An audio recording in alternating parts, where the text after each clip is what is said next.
అత్యంత వేగంగా అభివృద్ధి చెందుతున్న రాష్ట్రంగా తీర్చిదిద్దాలి అన్నది వారి లక్ష్యం.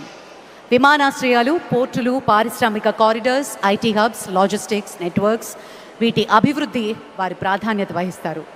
గౌరవనీయులు ఆంధ్రప్రదేశ్ రాష్ట్ర ముఖ్యమంత్రి వర్యులు శ్రీ నారా చంద్రబాబు నాయుడు గారి అమూల్య సందేశం.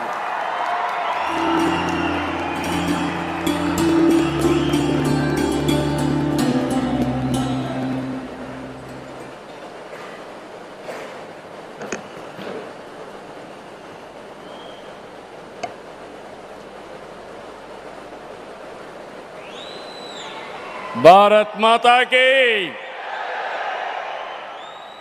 దేశభక్తి రావాలి మీ అందరిలో. భారత్ మాతాకి, భారత్ మాతాకి, తెలుగు తల్లికి, తెలుగు తల్లికి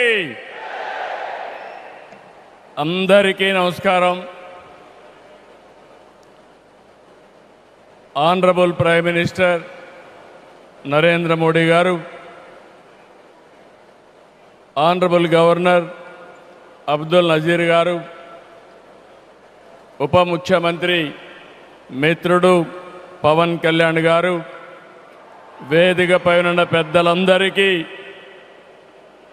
ఈరోజు అల్లూరి సీతారామరాజు ఇంటర్నేషనల్ ఎయిర్పోర్ట్ సందర్భంగా ఉత్తరాంధ్ర ప్రజలందరికీ ముందుగా శుభాకాంక్షలు.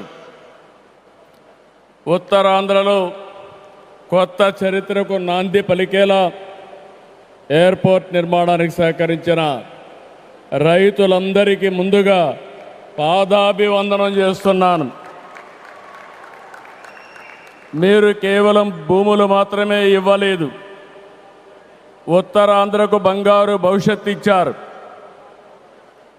నేడు ఉత్తరాంధ్రకి ఇంటర్నేషనల్ ఎయిర్పోర్ట్ వచ్చింది. ఉత్తరాంధ్రకి అంతర్జాతీయ ఐటీ దిగ్గజం గూగుల్ వచ్చింది.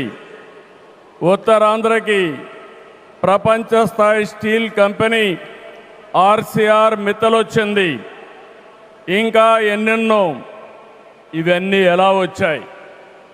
ఒక్కసారి మీరు ఆలోచించుకోవాల్సిన అవసరం ఉంది. 2 ఏళ్ల క్రితం విధ్వంసమైన రాష్ట్రం. ఆ రోజు నేను, పవన్ కళ్యాణ్ గారు, నరేంద్ర మోడీ గారి నాయకత్వంలో మీ అందరికీ ఒక హామీ ఇచ్చాం. రాష్ట్రాన్ని పునర్నిర్మాణం చేస్తామన్నాం, నిలబెట్టుకున్నాం. మోడీ గారి చేతుల మీదుగా ప్రారంభించుకున్న ఎయిర్పోర్టు ఉత్తరాంధ్రకు ఒక మణిహారం. నేను అందుకే పదే పదే చెప్తున్నాను, ఉత్తరాంధ్ర కళలకు రెక్కలొచ్చాయి. ఎర్ర బస్సు రాదన్నారు, ఎయిర్ బస్సు వచ్చింది. అవహేళన చేసిన వాళ్ళు అడ్రస్ లేకుండా పోయే పరిస్థితికి వచ్చారు. ఆ రోజు ఎన్నో ఈ ప్రాంత ఆశలని, ఆకాంక్షల్ని తక్కువ చేశారు, అడ్డుపడ్డారు. అన్ని అధిగమించాం. అద్భుతమైన ఎయిర్పోర్ట్ ఈరోజు నిర్మాణం అయిందంటే ఇది ఉత్తరాంధ్రకి గర్వ కారణమని మరొకసారి విజ్ఞప్తి చేస్తున్నాను. కొత్త ఎయిర్పోర్టు మన్యం వీరుడు అల్లూరి సీతారామరాజు పేరు పెట్టుకున్నాం. పేరు తలుచుకుంటేనే గుండె ఉప్పొంగుతుంది. గిరిజనులతో కలిసి ఆయన చేసిన స్వాతంత్ర పోరాటం దేశం ఎప్పటికీ మరిచిపోదు. ఉత్తరాంధ్ర శక్తికి నిదర్శనం ఈ ఎయిర్పోర్టు. ఎందుకంటే ఈ ఎయిర్పోర్ట్ నిర్మించింది ఎవరో కాదు, ఉత్తరాంధ్ర వాసి జిఎంఆర్, ఈ ప్రాంత వాసి.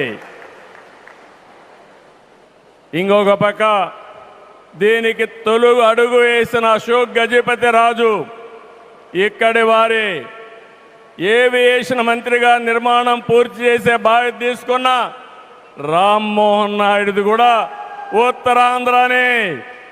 ఇది ఉత్తరాంధ్ర సత్తా అని మరొక్కసారి మీ అందరికీ విజ్ఞప్తి చేస్తున్నాను. ఈరోజు ఉత్తరాంధ్ర దశ దిశ మార్చి కీలక ప్రాజెక్టు ప్రారంభానికి వచ్చిన మోడీ గారికి మనస్ఫూర్తిగా ధన్యవాదాలు. ఈరోజు మనందరం గుర్తుపెట్టుకోవాలి, వెంటిలేటర్ పైనున్న ఆంధ్రప్రదేశ్కి ఆక్సిజన్ ఇచ్చి ఈరోజు నిలబెట్టిన వ్యక్తి నరేంద్ర మోడీ గారు. నేను మిమ్మల్ని అడుగుతున్నా, ఆంధ్రుల సెంటిమెంట్ విశాఖ ఉక్కు నిలబెట్టింది ఎవరని గట్టిగా మీరు చెప్పాల్సిన బాధ్యత మీ పైన ఉంది. ఎవరు? విశాఖ రైల్వే జోన్ మంజూరు చేసి విభజన హామీని నెరవేర్చింది ఎవరు? పోలవరానికి సాయం చేసి గాడిన పెట్టింది ఎవరు? రాజధానికి నిధులిచ్చి పనులు పునఃప్రారంభించిన వ్యక్తి ఎవరు?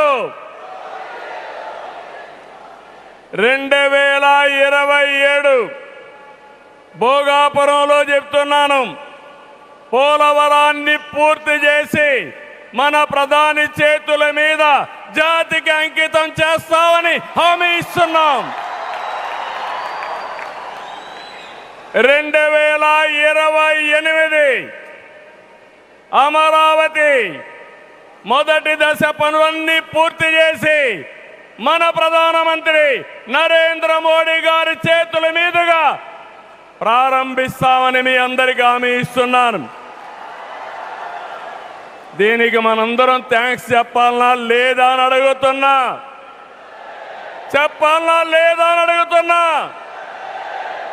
Thank you.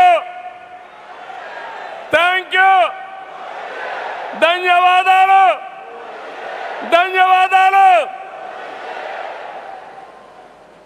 ఏఎస్ఆర్ ఎయిర్పోర్టు 2703 ఎకరాలు, 5641 కోట్ల రూపాయలు అద్భుతంగా వచ్చింది.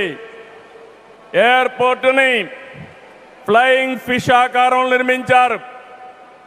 మన తీర ప్రాంతాన్ని ఇది గుర్తు చేస్తుంది. అటు సముద్రం, ఇటు పచ్చని కొండల మధ్య విమాన ప్రయాణమే కొత్త అనుభూతిని తీసుకొస్తుంది. నేను చాలా విమానాశ్రయాలు చూశాను, కానీ భోగాపురం ఒక ప్రత్యేకమైన ఎయిర్పోర్ట్ అని మరొకసారి మీకు విజ్ఞప్తి చేస్తున్నా. ఎయిర్పోర్ట్లో అడుగడుగున తెలుగు కళలు, సంస్కృతి కనిపిస్తున్నాయి. తెలుగు ముగ్గులు, ఏటి కొప్పాక బొమ్మలు, కూచిపూడి నృత్యం, తోలు బొమ్మలాట, బొబ్బలి వీణ, నాదస్వరం, లేపాక్ష నంది వంటివి ప్రతిబింబించేలాగా